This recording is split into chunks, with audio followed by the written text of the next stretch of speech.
Okay, guys, we're going to talk about P.2, which is linear models and rates of change.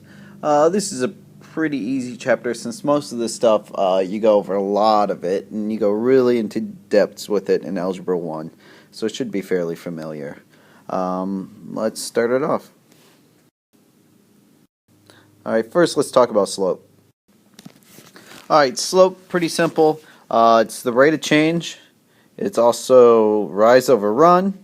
We know it as m when we're talking about slope-intercept form. The equation is y1 minus y2 over x1 minus x2, or we can call it dy dx. Things you guys should have already seen. Alright, next we're going to talk about equations of line, and there's different forms of it. The general form for a line is ax plus by plus c equals 0. It's called standard form. Don't use it too much, but anytime you just have plain old x's and plain old y's, it is called general form of a line. Vertical line. Vertical lines always go up and down. They are x equals a, or x equals a number. Always start out like that. Horizontal lines are the opposite. So they're y equals a.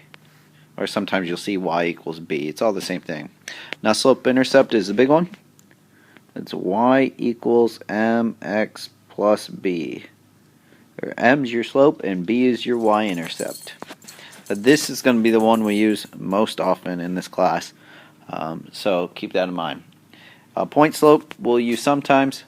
It is y minus y1 equals m times x minus x1. Okay, so make sure you know those formulas. You should already know them.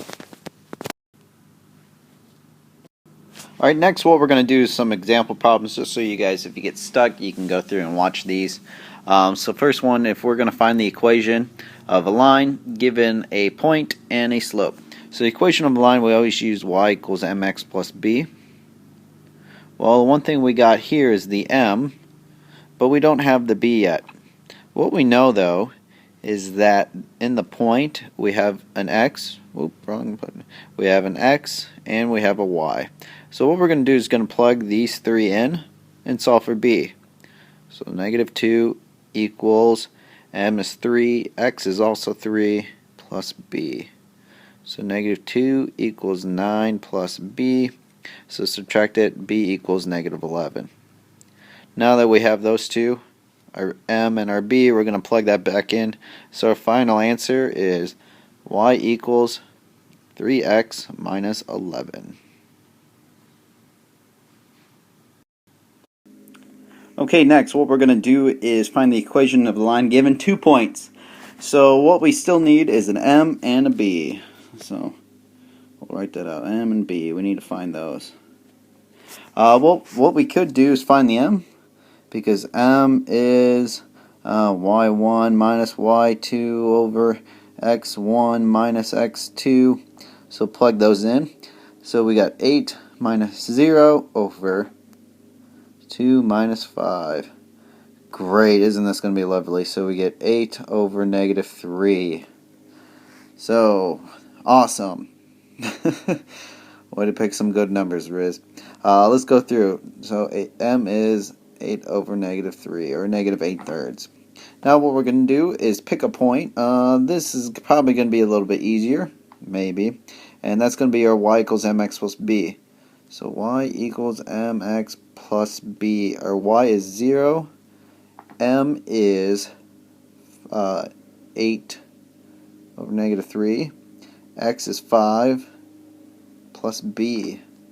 So we get 0 equals negative 40/3 plus b. So that means b equals a positive 40/3. Okay, next we write the equation. We take the m and the b, plug them back in, so we get y equals, we could simplify it, but we're just going to keep it simple. Negative 8 over 3x plus 40 over 3. We could multiply everything by 3 and say, okay, it equals 3y equals negative 8x plus 40. I kind of like that a little bit more though. Alright, one more thing to do.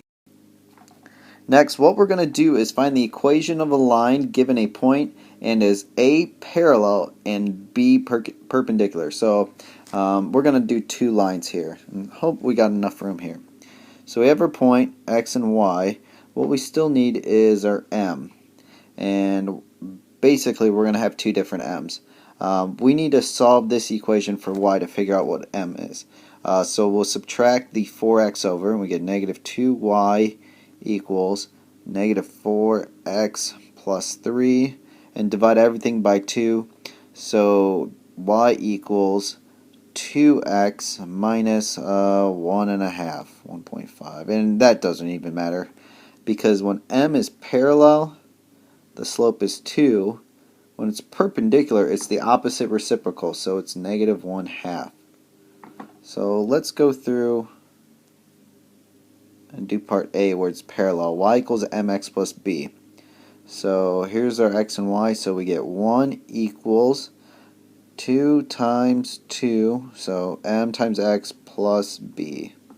So y equals 4 plus b, so b's got to equal negative 3. So when it's parallel, we get y equals 2x minus 3. Perpendicular, we're going to do the same thing except for we have a different m. So 1 equals negative 1/2 times 2 plus b. So we get 1 equals negative 1 plus b, add the 1 over, so b equals 2. So we get y equals negative 1/2 x plus 2. So there's answer A and answer B. Alright, so there's the end of section 2.1. Should be very simple. Nothing too difficult. If you're having trouble, come see me. Good luck on the next 2 homework assignments. Alright, bye-bye.